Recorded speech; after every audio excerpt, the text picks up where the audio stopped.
Hi, Nay! Good morning! Ay, good afternoon!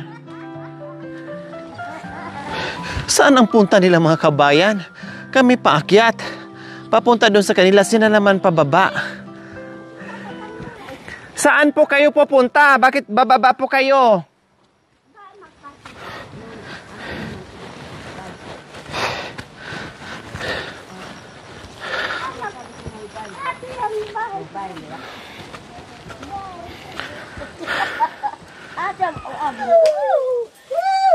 Dito na mga mahal na kami.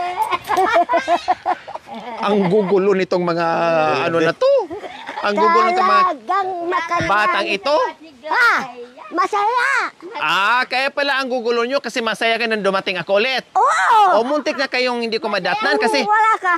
Malungkot. Malungkot O pero muntik na akong malungkot kasi paakyat kami tapos kayo pababa. Paano kung hindi ko kayo nasa lubong kung saan na naman kami maghahanap sa inyo? Ha? Hanggang magdamag kami dalawa. Ano po? Hindi kami natutulog. Hindi na naman kayo natutulog. Hindi, hanggang magdamag. Bakit sinong inaantay nyo? Ikaw. Ay Diyos ko, Apo, paano pala pag dumating ako dito ng abutin ng isang buwan? Paano po yon? Hindi kayo matutulog ng isang buwan? Lalo kami magkasakit na kung wala ka.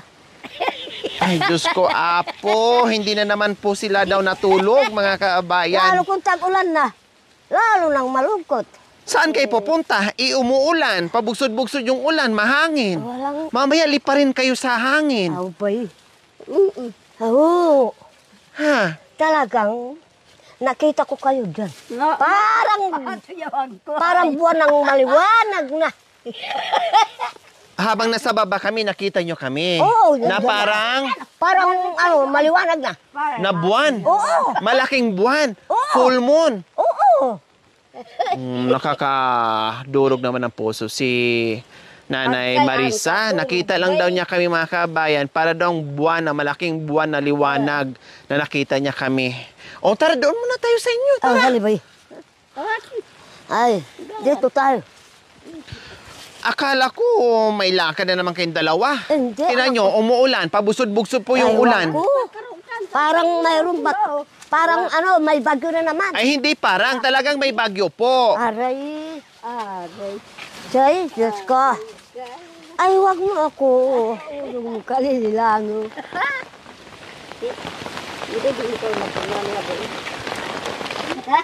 Ulam namin. Talong. Sili. Kumain kami kanina eh. Sabi ko, nandyan na siguro ka ako. May kanin dyan. Walang ulam. Yang gulay, pagulay-gulay. Pagulay-gulay. Magwawalis kami dahil maglalaba kami. Bakit wala nang isusuot na damit? Wala. Puro nalabahin? Labahin lang. Kasi ilang araw na baka hindi nakapaglaba? Ay, simula sa nagpunta kayo rito, hindi kami nakalabad. O paano yun? Wala nang maisusuot kaya pala hindi na nakabihis-bihis? Kasi basa kami, galing kami pa doon sa iba, pinanggalingan tayo. Oo, so saan kayo dito naglalaba, Nay Marisa? Diyan, minsan. Sa Sibol? Oo. Oo, ang hirap pala na ni Marisa, no? Kasi tag-ulan, no? Tapos, wala na kayo isusuot, ang layo ng pinaglabhan nyo. Oo. So pagkatapos yung magwalis, ibig sabihin, aalis kayo. Oo, sige, magwalis po muna kayo. Kailang, walis sila ng walis mga kabayan, no? Pero yung iba, nililipat at binabalik din. Pero kahit papaano, natatanggalan nila ng dumi. Kaya kahit kubo-kubo po yung bahay ng mga kabayan, pero malinis. Kasi nasusunod nila ng walis mga kabayan, lalo na siguro kung hindi tag-ulan, lalo na kung hindi mahangin. Talagang wala ka makikitang dahon na nagkalaglagan dito sa harapan ng palibot ng bahay ng mga kabayan. Kasi nga, masipag tong dalawa. Laging tandem sila kung saan yung isa, doon yung isa. Kasi si tatay, nandito na lang po sa bahay, nakapirme, hindi na makakalakad. Kami lang dalawa, talakad-lakad. Nang malayo. Oh.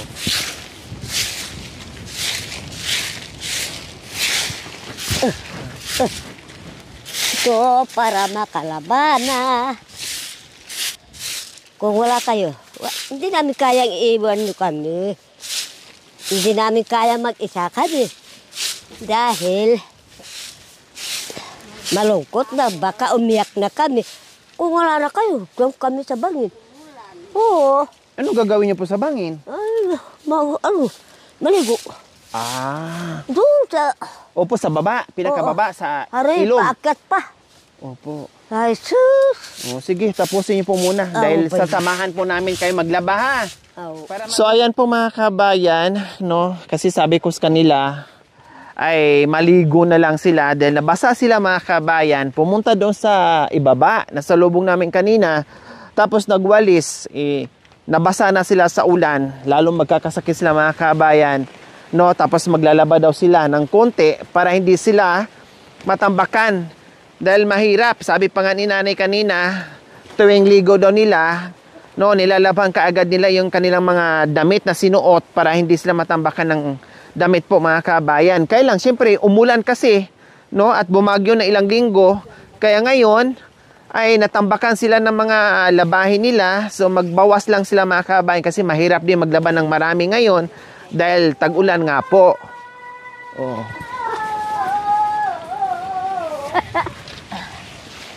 Antabayan mo kay Baykano. Taaman ni masayay, Panginoon. At nabaluya ko.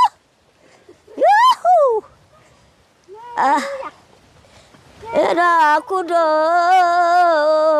Nakahalik ako amin. Hinoy hato, ya pinaglamu.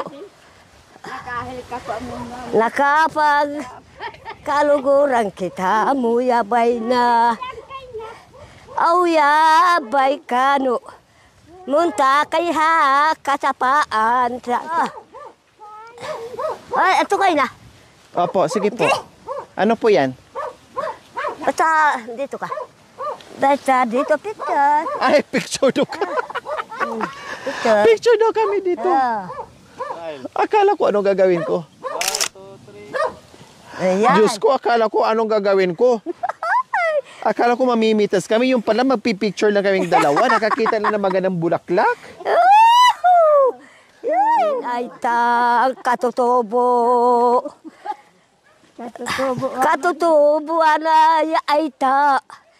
Hinutanda yung mga tailap ng katutubo. Woohoo! Abutin na. Tamaghawo. Ihawong kaya kanuhahibol. Aboy kalatubon. Tatanda na ibaw bakit. Katutubo. Woohoo! Katutubo! Marulas. Ano? Ganitong galon ko, nabasag na. Wala na akong galon. Maluto halate. Ayan. Hanya ba yun? Ayan eh. Ayan. Abay tuya, yakakawayanan niya hati. Nila ko kita mo, ha. Kawayan na kalamnan. Ya hati. Ali kayo dito sumunod. Lali, mauna. Ara kudu kita mo bay. Ya hati baya marulas ya. Ingat. Oh. Hai. Hati do. Ako pa tamamit. Gamot. So ayan po mga kabayan, nakarating na kami dito sa Sibol po na dito sila kumukuha ng tubig, dito sila naglalaba, dito lahat po mga kabayan. Kaya nandito na kami, maglaba muna sila, no? Si Nanay Marisa at saka si Nanay Lina. Oh, tapos maliligo na rin sila dito mga kabayan. Siyempre, ganito sila dito mga kabayan, yung mga kapatid nating katutubong Aitas. Pag sila ay pumupunta ng sibol o ilog o sapa, talagang nagdadala sila ng takuri, nagdadala sila ng root crops, nagdadala sila ng makakain nila. Sabi ko, magdadala tayo ng kamuti at saging para habang naglalabas sila dyan mga kabayan ay meron silang makakain. Plus, yung hindi mawawala sa buhay nila, yung coffee. Hindi ayos na, masaya na sila, busog na sila. Kaya meron tayong dala ngayon takuri, kaldero, kape, at saging kamote. Oh.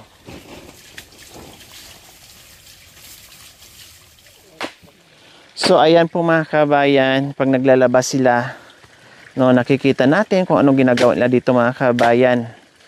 No, na talagang napakasipag nitong dalawa na walang katigil-tigil sa bahay. Sabi nga ni Nanay Marisa, hindi siya natitigil.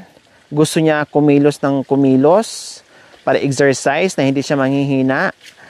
Hindi uso sa kanya yung pahinga mga kabayan. No, hanggat may oras, hanggat kaya niyang kumilos, hanggat nakakalakad, talagang gagawa siya ng bagay na makabuluhan mga kabayan. So ayan, sinamahan natin sila dito para makita natin kung gaano kalayo ba yung kanilang pinupuntahan, no, kung gaano kahirap yung mga dinadaanan nila, no, kung saan sila naghahakot ng tubig, nag-iigib ng tubig, naglalaba, naliligo o lahat-lahat na. So ganyan po mga kabayan.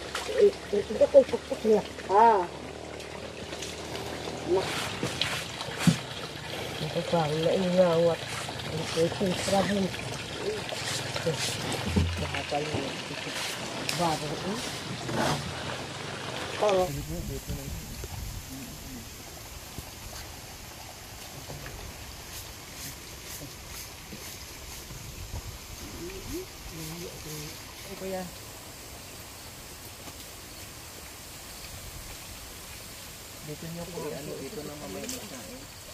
Kasi kung meron dadaanan. At ka ba nagduman niya? Hindi naman kayo magkakalan. Wow! Wow! Wow! Nakakita ako ng mga anak ko sa mga galing sa Pangasinan. Taga Pangasinan. Oh, anakan. Anakan. Anakan uran. Uran na Hapag kita masaya. Oh, nakita namin na nakita lang masaya galing sa Pangasinan. Galing sa Pangasinan. Masaya kami. Parang buwan ang maliwanag. Kung wala sila, para kami na malungkot, hanggang magdamag kami, hindi matutulog. Ya po ito kakay natuloy. Awo, akay natuloy. Akay natuloy. Akay natuloy. Yeah, hanggang magdamag kayo. Hanggang pagdamag. Bakit napano na kami? Bakit kami hindi natulog hanggang magdamag? Yeah. Hindi na lumawa mo yung kaya mo. Hindi na lumawa yung kaya balong. Wow!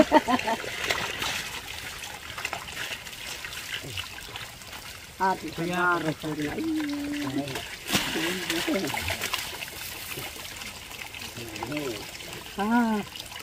Mali ako kami yun. Sabi ko, tutok na yun. Pato ka po. Ibaro kong babaro. Ibaro yan. Isin natin. So, yan. Agoy, nabinihan wala. Nabinihan.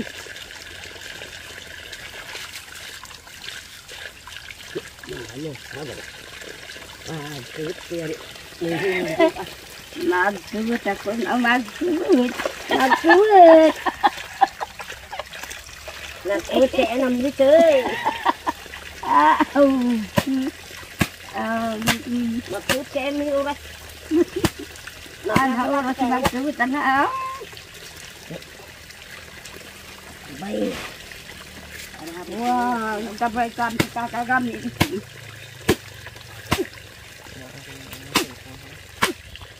Yan.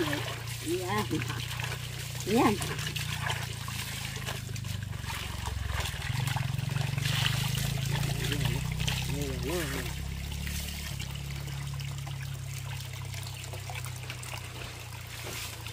Ah.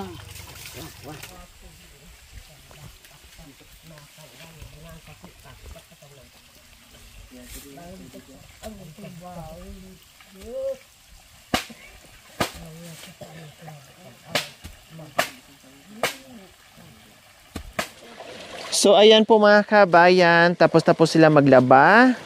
No, nagbanlaw na lang po si Nanay Marisa and Nanay Lina. Then pagkatapos niyan, syempre maliligo na sila para hindi magkasakit, hindi baling malamig, basta makaligo, hindi yung naambunan o naulanan, no, matuyo yung tubig ulan sa katawan, lalong nakakaubo, lalong magkakasakit at lalong sipunin. Kaya dapat pag nabasa sa ulan ay ituloy na, iligo na. Tama po ba ako, Nanay Marisa? Oh. Diba? Oh, sige, ligo po muna kayo dyan ha. Tapos magbihis para hindi lamigin. Oh, tapos magkape tayo. Ayun po ang shampoo po oh, at saka sa kalo. Para mabango ang dalawang dalaga. Para mapintas na. Napintas na indo.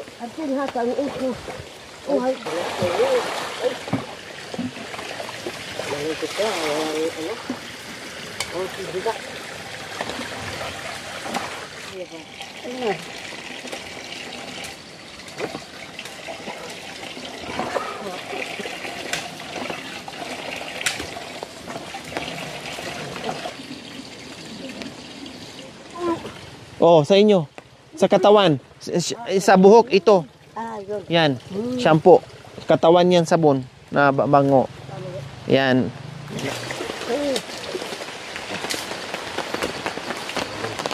So dito po pala namin natuklasan yung kanilang igiban, no, at paliguan,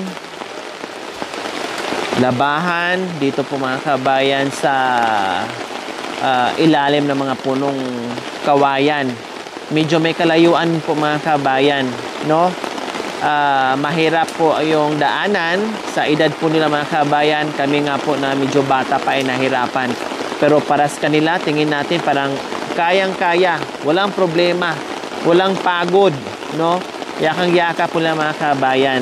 Yun nga lang, no, sabi ko sa kanila ay pag tag-ulan, wag na lumabas ng lumabas. At mahirap magkasakit. Kahit sabihin natin na kaya nila at sanay sila dito sa kabundukan, pero mahirap pa din, lalong-lalo na hindi na makapagtrabaho si tatay na may sakit. Kaya Diyos ko mga kabayan, sana pagdasal po natin, no, na patuloy pa rin po tayo na nanawagan po sa ating mga buting sponsor na magkaroon po sila ng bahay kubo. Sabi ko nga, kahit maliit basta maayos lang na hindi sila mababasa tuwing ganito yung panahon. O di ba? Kahit papaano ay sumagot na at may sumagot na po sa ating panawagan. Sana madagdagan pa upang sa ganun ay maitayo natin yung gusto nating ibigay sa kanila mga kabayan.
na.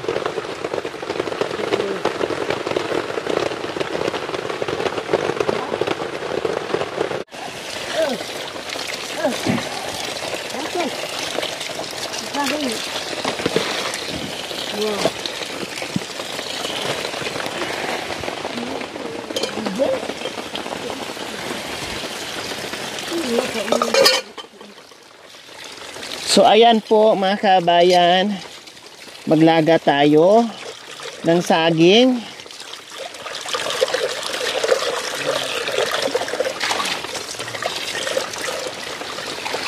Then nagutom na yung ating dalawang senior. So maglaga tayo.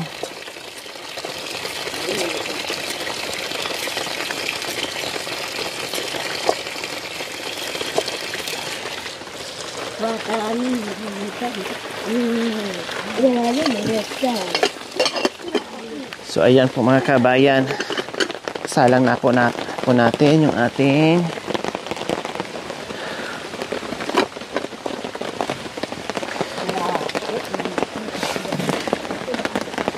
mababa ata kuya, taasan natin kuya.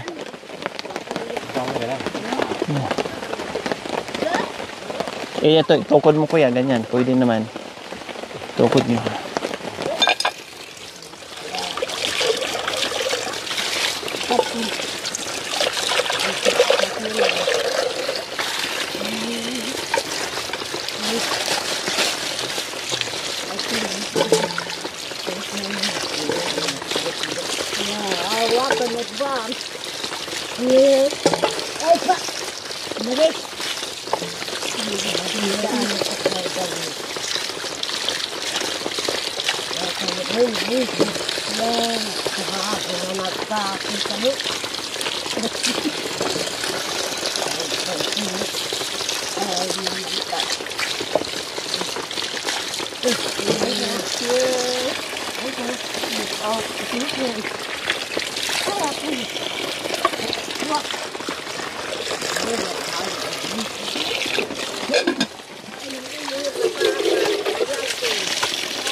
Nananabag.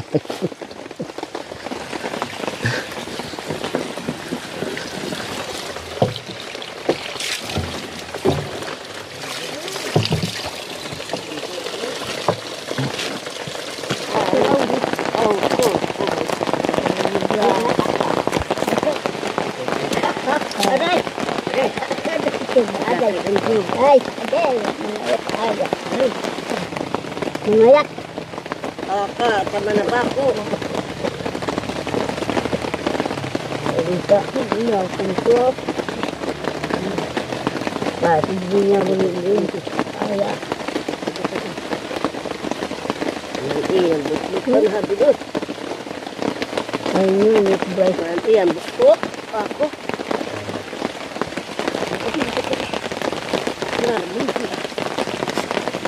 Maura.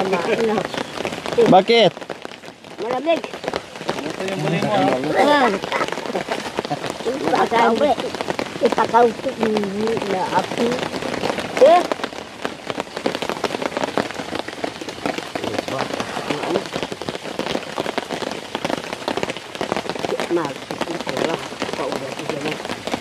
May bagyo po kasi. Signal number 10. Mati ah. Makainggan ko pagkabuhan ko ah. Good. Kung siya ako at pinagutagal ka. Ito ba yan? Apo ito. Hindi. Hindi.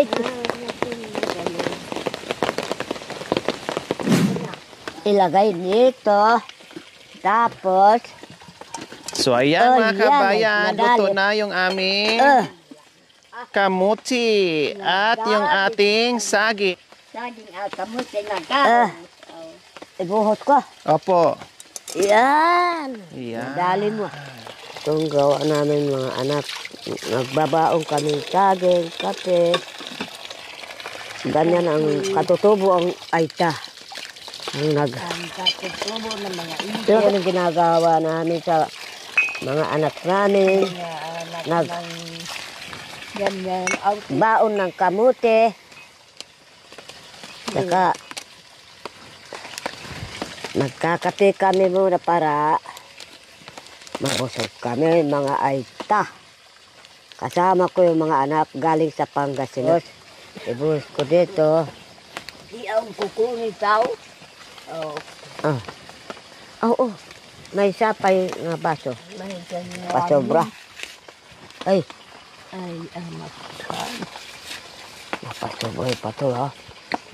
Ayan. Yan ang baon namin sa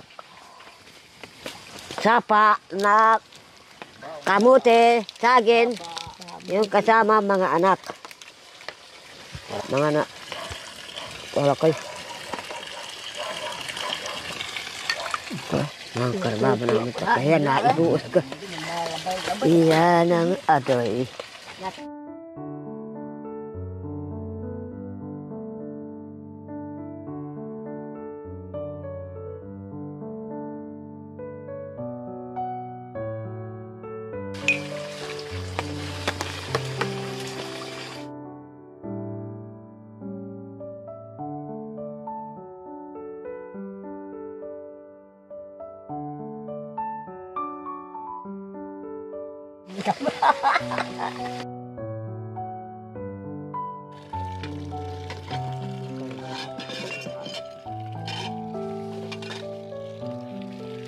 A few moments later. So ayan po mga kabayan, uwian na po dahil tapos na kami maglaba, maligo, magmerienda, magkape dito sa Sibol po mga kabayan. No, actually hindi talaga siya Sibol mga kabayan kasi magkakaroon lang daw ng tubig dyan kapag tag-ulan. Di ba ang Sibol, rain or shine, ay tuloy-tuloy po ang naglalaba, agos ng nagkape. tubig ng Sibol po mga kabayan. So, syempre, ganyan sila dito. No, kapag meron Ganyan lang ang mga katutubo. tag-ulan mga kabayan, lagyan lang nila yan ng spouch para merong dadaanan yung tubig o merong parang alulod. Nako po mga kabayan, ayos na po sa kanila yan. Oh, ba? Importante merong tubig na Ganun ang magagamit. mga aita ng katutubo. Ay.